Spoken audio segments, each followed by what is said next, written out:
പൂവച്ചൽ സർക്കാർ vocational higher secondary സ്കൂളിൽ സംഘർഷം. രണ്ടുപേരെ ആശുപത്രിയിൽ പ്രവേശിപ്പിച്ചു.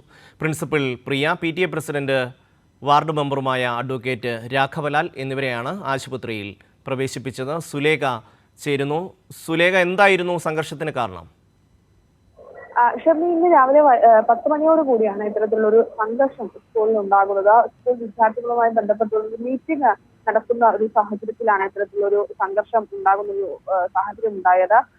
ഈ വിദ്യാർത്ഥികളുമായി ബന്ധപ്പെട്ട് സ്കൂളുമായി ബന്ധപ്പെട്ട് നടക്കുന്ന ഒരു മീറ്റിംഗിനിടയിൽ വിദ്യാർത്ഥികൾ തമ്മിൽ വാക്കേറ്റം ഉണ്ടാകുന്നു. ഈ വാക്കേറ്റം ഒരു സംഘർഷത്തിലേക്ക് കടക്കുന്ന സമയത്ത് ആദ്യം പ്രിൻസിപ്പളും പിന്നെ PTA പ്രസിഡന്റും കൂടി ഈ സംഘർഷാവസ്ഥ രൂക്ഷമാവാതിരിക്കാൻ വേണ്ടിയുള്ള ഇടപെടൽ നടത്തുന്ന സമയത്താണ് ഈ PTA പ്രസിഡന്റിനെയും അതിനൊപ്പം തന്നെ പ്രിൻസിപ്പലിനെയും ആക്രമിക്കുന്ന ഒരു തരത്തിലേക്ക് വിദ്യാർത്ഥികളുടെ ഒരു ഭാഗത്തു നിന്നൊരു ഇത്തരത്തിലുള്ള ഒരു അക്രമം ഉണ്ടാകുന്ന ഒരു സാഹചര്യം ഉണ്ടായത്.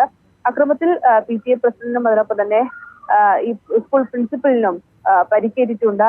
ഇരുവരും ഇപ്പോൾ ആശുപത്രിയിൽ ചികിത്സയിലാണ്. എന്തായാലും ഈ സംഭവവുമായി ബന്ധപ്പെട്ട നിലവിൽ കാട്ടാക്കട പോലീസ് ഈ സ്കൂളുമായി ബന്ധപ്പെട്ട ക്യാമ്പ് ചെയ്യുന്നുണ്ട്. ഈ കുട്ടികൾ മൈനർ ആയതുകൊണ്ട് തന്നെ ആരെയും ഇതുവരെ അറസ്റ്റ് ചെയ്തിട്ടില്ല. എന്തായാലും ഇതിൽ ഈ സ്കൂളിൽ നിലവിൽ പോലീസ് ക്യാമ്പ് ചെയ്തുകൊണ്ട് നിൽക്കുന്ന ഒരു സാഹചര്യമാണുള്ളത്. ഈ രണ്ടുപേരും സ്കൂൾ പ്രിൻസിപ്പളും അതിനൊപ്പം തന്നെ PTA പ്രസിഡന്റും നിലവിൽ ആശുപത്രിയിൽ ചികിത്സയിലാണ്.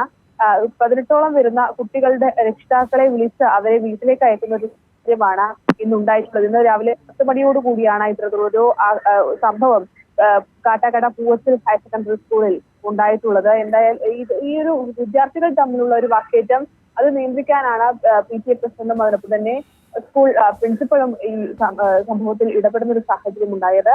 ഈ സാഹചര്യത്തിലാണ് വിദ്യാർത്ഥികളുടെ ഭാഗത്ത് നിന്ന് ഇത്തരത്തിലുള്ളൊരു ആക്രമണം ഉണ്ടായത്. ഷമി, പൂവച്ചൽ ഗവൺമെന്റ് സ്കൂളിൽ സംഘർഷം. സുലേഖയാണ് വിവരങ്ങൾ നൽകിയത്.